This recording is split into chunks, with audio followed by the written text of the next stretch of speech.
मात्र एक बेलपत्री का पत्ता, जिसके भीतर ब्रह्मा भी है, विष्णु भी हैं, शिव भी हैं, और इस बेलपत्री के बीच वाली पत्ती से लेकर जहां दो पत्तियां रहती हैं, उस पत्ती के बीच में जो गैप होता है डंडी का, इसमें 64 योगनियां भी हैं। 64 योगनियां देवियां भी इसके अंतर्गत विराजमान है। और उस डंडी के नीचे जहां दो पत्ती है, इस दो पत्ती के नीचे की जो लंबी डंडी रह जाती है, इसमें 33 कोटि देवताओं का भाग है। उस डंडी के नीचे जो छोटा सा एक मोटा सा भाग रह जाता है, कई बार आप लोगों ने बेलपत्री को तोड़ा होगा तो नीचे एक मोटा सा भाग रह जाता है महाराज, उसके अंतर्गत सारे तीर्थों का भाव जागृत रहता है। उस बेलपत्री को केवल साधारण ना समझे, शिव को अगर समर्पित कर रहे हैं तो संपूर्ण उसी के अंतर्गत, संपूर्ण।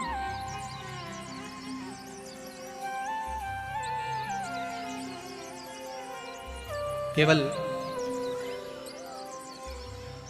आप लोगों ने बेलपत्र अगर कभी शिव जी पे चढ़ी हुई, हम तो कई बार निवेदन करते हैं कि आप उसका सेवन हफ्ते में एक बार, जिसको भी शुगर हो, बीपी हो, थायराइड हो, हफ्ते में एक बार शंकर जी पे चढ़ी हुई बेलपत्र अवधूतेश्वर महादेव के नाम से, कौन से महादेव? अवधूतेश्वर महादेव के नाम से खाना प्रारंभ कर देना चाहिए, हफ्ते में एक बार। और जिसके भी घुटने में प्रॉब्लम रहती है या डॉक्टर ने बोल दिया कि घुटना बदलना पड़ेगा, तो उनके लिए निवेदन है, शिवरात्रि के दिन रात्रि को 12 बजे शंकर जी पे चढ़ी हुई बेलपत्र, भगवान शंकर पर चढ़ी हुई बेलपत्र, शिव जी के मंदिर पर ही बाहर खड़े होकर शिखर का दर्शन कर कर उस बेलपत्र को चबा चबा कर खा लीजिए। घुटना बदलने की जरूरत नहीं पड़ेगी, कभी भी घुटना बदलने की जरूरत नहीं। और कई लोगों ने प्रैक्टिकल करके देखा है, आपके बीच में ही लोग बैठे होंगे, बहुत सारे आपके भीतर बैठे होंगे। भगवान भूत भावन भूतेश्वर मेरा शंकर, मेरा कैलाशी, मेरा अविनाशी, मेरा शिव है, इस मृत्यु लोक का। पर दुनिया के लोग न जाने क्यों कहे हम कृष्ण वाले हैं, हम श्री जी वाले हैं, हम शंकर के मंदिर नहीं जाते। वो कोई कहता हम नारायण वाले, हम शंकर को नहीं मानते, हम शंकर का प्रसाद नहीं लेते, हम शंकर के मंदिर नहीं जाते। भगवान को ऐसा बांट दिया, ऐसा बांट दिया कि शंकर के दरवाजे को जाने को तैयार नहीं होता। तो किसी ने एक बार पार्वती जी ने शिव जी से पूछा, भोलेनाथ जी कोई तुम्हारे मंदिर में नहीं आता, कोई तुम पर जल नहीं चढ़ाता, कोई तुम्हें नमन नहीं करता, सब ये मंदिर जाना, नारायण के मंदिर जाना, वो मंदिर जाना, वो देवता को रिझाना, वो देवी को रिझाना, पर तुम्हारे को कोई नहीं रिझाता। शंकर भगवान बोले मत रिझाने दे, अपने को कोई दिक्कत नहीं, अपन तो शांति से बैठे रहो। मेरे ससुर ने मुझे श्राप दिया है, दक्ष प्रजापति ने, ए शंकर मैं तुझे श्राप देता हूं कि तू शमशान में निवास करेगा। शंकर भगवान बोले उस दिन से मैं बड़ा प्रसन्न हूं, क्योंकि मैं शमशान में रहता हूं। आज किसी का भी भजन कर ले, चाहे ये राम कहे, चाहे ये कृष्ण कहे, चाहे देवी कहे, चाहे दत्त कहे, इसकी मर्जी पड़े, जितना देवी देवता पूछता फिरे, पर आखिरी में मरने के बाद तो मेरे पास आएगा ना, तब निपट लूंगा। बस उस दिन का इंतजार है। और जैसे ही मेरे पास आया, ऐसी लकड़ी में जलाऊंगा गीली कि 3 दिन ठंडा नहीं होने दूंगा। जिस पुराण को हम श्रवण करने के लिए बैठे हैं, ये पुराण कोई साधारण सा नहीं, इसको कोई साधारण सा ना समझे। भगवान शिव की जब कृपा होती है, करुणा होती है, दया होती है, तब जाकर कहीं आप भगवान शंकर की अविरल भक्ति और मुक्ति की पथ को निश्चित करने वाली शिव महापुराण की कथा श्रवण कर पाते। भगवान त्रिवती देव महादेव, करुणा सागर भगवान शंकर, दया सागर, जिन्होंने आप सबको यहां पर आमंत्रित करा, कहीं भोले बाबा की दया और उदारता ही है जो पूरे शहर सीहोर में ऐसा कोई भवन नहीं है जिसमें आप लोग नहीं है, ऐसा कोई भवन नहीं जहां आप लोग हैं। और शहर तो शहर, पूरे नगर में, पूरे गांवों में, खेड़ों में, क्षेत्र में। और एक निवेदन आप सभी से, जितनी देर की कथा है आप लोग उसको स्मरण कर कर श्रवण करें और अपने जीवन को सार्थक बनाएं। बाबा देवाधिदेव महादेव ने ये करुणा करी है, कृपा करी है, दया करी है, जिसको हम अपने जीवन में उतार सकते। बस आपके आसपास में अगर कोई खड़ा हुआ हो, बोल रहा हो, तो उसके चरण पकड़कर आप उसको कहें कि थोड़ा शांत रहें, जिससे हम भगवान की जिस कारण आए, आप आए किस कारण से,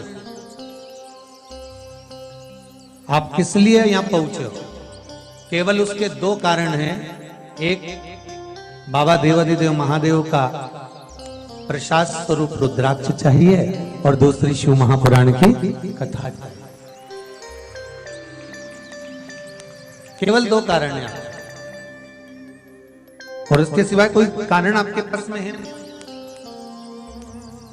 कौन किसके यहाँ आता है जी, किसके बस का है?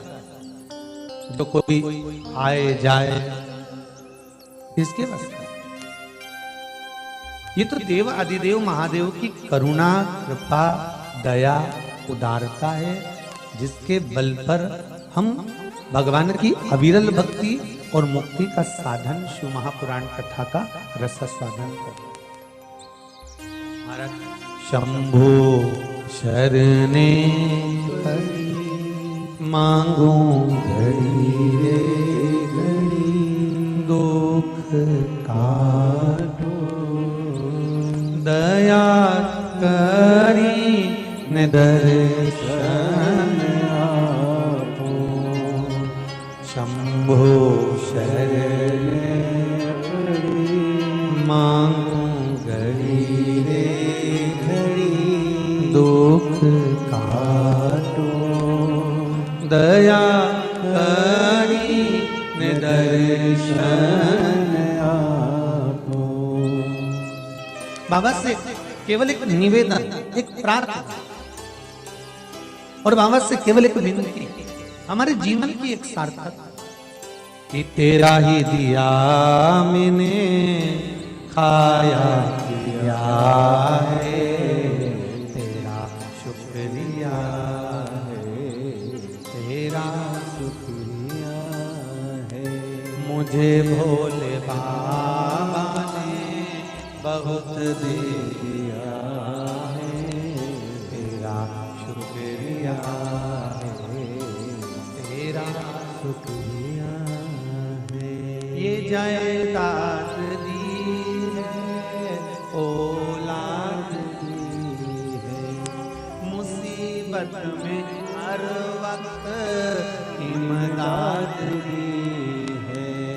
तेरा ही दिया मैंने खाया पिया है, तेरा शुक्रिया है, तेरा शुक्रिया है। उसकी कृपा ना हो तब तक कोई कार्य हो ही नहीं सकता।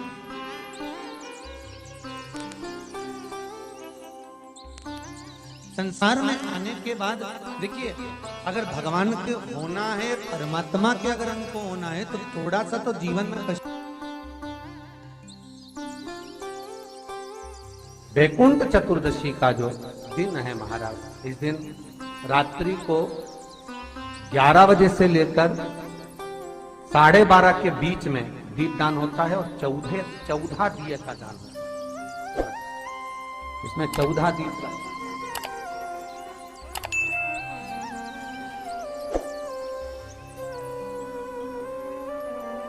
14 निवेदन है आप सबसे कि प्रयास करना कि घर के बाहर आप एक दीप, जहां पर आपका जलाशय है, पानी का स्थान है, वहां रख दें और एक दीप तुलसी के क्यारे के पास रखें। बाकी के दीप आप घर के बाहर लगा दें। 14 दीप। वृंदा की आंखों से आंसू बह रहे हैं, नैनों से नीर बह रहे, और वृंदा ने उसी समय भगवान शंकर को बुलाया, भोलेनाथ पधारो पधारो। शिव सामने वृंदा, तेरे पति ने जो उपद्रव मचाया था, जहां जहां मंदिर देवालय तीर्थ व्रत सब खंडित कर दिए। जो ब्राह्मण पूजन करने बैठते थे तेरा पति जलंधर, उनके प्राणों को हर लेता। वृंदा, कहीं किसी गांव में अगर भोजन और भंडारा होता था तो तेरा पति उसमें कुछ गलत पदार्थ मिला देता। वृंदा, तेरे पति को मारना जरूरी था। वृंदा की आंख में आंसू भरे थे और वृंदा आंसू भरती भरती कहती है, भोलेनाथ, मैं ये भगवान विष्णु को श्राप देती हूं कि ये पत्थर के हो जाए, ये पत्थर के हो जाए। और मैं वृंदा हाथ में जल लेकर अपने शरीर पर डालती हूं और मैं तुलसी का पौधा बनूंगी। पर भोलेनाथ, हे शंकर, हे शंभु, हे त्रिकालदर्शी, हे कैलाश, मैं तुलसी कभी आप पर नहीं चढ़ूंगा। केवल वर्ष में एक दिन होगा बैकुंठ चतुर्दशी का दिन, जिस दिन भगवान का हरिहर मिलन होता है। बैकुंठ चतुर्दशी दीपावली के बाद में आती है, पूर्णिमा के पहले, कार्तिक पूर्णिमा जो आएगी बैकुंठ। और इस बैकुंठ चतुर्दशी का बड़ा महत्व है साहब। जो बच्चे पढ़ने में कमजोर होते हैं, विद्या में कमजोर होते हैं, जिनकी चित्तवृत्ति कमजोर होती है, जो उनको माता पिता बार बार कहते पढ़ पढ़ पढ़ और बच्चा पढ़ता नहीं है, उनका दिमाग, उनकी चित्तवृत्ति खेलने में लगी रहती है, चिड़चिड़े रहते हैं, उन बच्चों के लिए शिव महापुराण कहती है बैकुंठ चतुर्दशी